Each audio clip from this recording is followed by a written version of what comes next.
This segment of the news has been brought to you by Sun Oil Limited.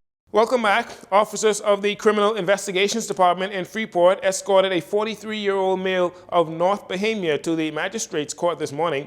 Glenn Campbell faced Deputy Chief Magistrate Debbie Ann Ferguson, and he was read a list of charges in connection with those skeletal remains that were found on Grand Bahama last month. Campbell was charged with fraud by false pretenses, acquisition of proceeds of criminal conduct, carrying on a business without a license, and hindering the burial of a dead body. On Saturday, October 22nd, officers from McLeanstown Police Station, acting on information, went to a track road at the eastern end of Grand Bahama where they found the remains recovered in a white body bag. Now, unconfirmed reports that circulated social media reveal that Campbell, who posed as a funeral director, was entrusted with the body and allegedly paid to cremate the body, but instead allegedly dumped the body on the track road. Campbell pleaded not guilty to all 4 charges and was granted bail in the amount of $8,000 with 4 sureties. He was further arraigned for falsification of public records. He was not required to enter a plea to this charge. The case has been adjourned until April 24th, 2023. The 20th National Congress of the Communist Party of China, CPC, took place on October 16th through the 22nd, 2022. The conference brought together 2,300 delegates from all over China who re-elected President Xi Jinping as CPC General Secretary for a record 3rd 5-year term. This morning at a press conference at the Chinese Embassy of the Bahamas, Chinese Ambassador Dai Ching Li highlighted the accomplishments made at the CPC and how it can benefit the Bahamas, as this is the 25th anniversary of Chinese-Bahamian diplomatic relations. So for President Xi, General Secretary Xi, he personally placed a lot of priority on China-Caribbean relations. He visited the region twice. Once in 2013, he visited Trinidad, but he met with other Caribbean leaders, including the Bahamian Prime Minister in Trinidad. He also visited Cuba. And in December last year, he made a video speech to China CELAC ministerial meeting. CELAC is the Latin American and Caribbean community, and he pointed out that China is ready to work with LAC countries to further promote post-COVID economic recovery and deliver greater well-being for the people. The Bahamas has played a critical role in the fight against climate change, and Ambassador Lee goes on to note that China also has similar goals in that regard and will be attending COP27 along with the Bahamas next week. We continue to honor our own responsibilities. We understand, we owe that not just to the Chinese people, but also to the world. So you have seen us unveil our major roadmaps and timetables for carbon emission reduction.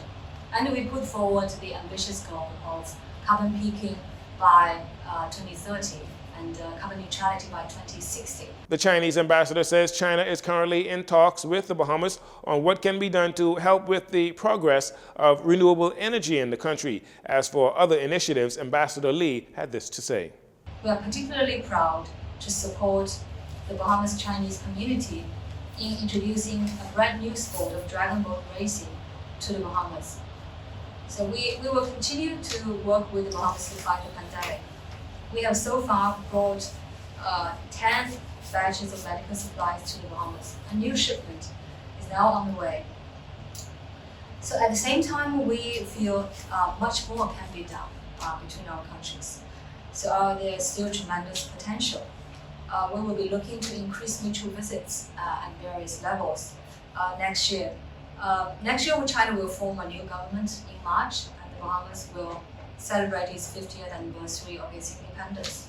So we hope to increase high-level exchanges, particularly in-person interactions between our countries at senior levels and at various levels to provide greater guidance for our relations. The ambassador says China looks forward to continue their partnership with the Bahamas and the entire Caribbean. The Customs Department honored its long-serving officers in a long service award ceremony this past weekend at the Grand Hyatt Bahama. Officers with 20 30 and 40 years of service were recognized by Governor General Sir Cornelius A. Smith, Prime Minister and Minister of Finance Philip Davis, and Minister of Economic Affairs Michael Halkitis, all bringing remarks at the ceremony. On January 26 of this year, the Bahamas Customs and Excise Department commemorated its 32nd International Customs Day under the theme Scaling Up Customs Digital Transformation by Embracing Data Culture and Building a Data Ecosystem. And finally, since marking its milestone centennial anniversary, HG Christie, the country's oldest real estate firm, has embarked on a campaign of good corporate citizenry designed to support a number of worthy local causes. The company, led by CEO John Christie, recently made a sizable donation to the work of the Humane Society of New Providence and Grand Bahama. The Bahamas Humane Society have established themselves as protectors, advocates, and educators of the rights of animals with campaigns that are geared at addressing overpopulation and promoting the humane treatment of all animals. During a special presentation at the New Providence headquarters, HGC Representative Gabriella Sweegee made the official handover to Percy Grant, Chief Inspector and Shelter Manager at the Bahamas Humane Society, who raised what he says was a welcome donation from corporate Bahamas. At the Grand Bahama Humane Society, HGC Representative Elizabeth Garcia made the official check presentation to Executive Director of the Humane Society, Elizabeth Burrows, who said they are simply grateful to HG Christie for thinking of them and wanting to assist. And that'll do it for your JCN Evening News. Once again, I'm Jareno Saunders. It's a pleasure to have you join us. This segment of the news has been brought to you by Sun Oil Limited.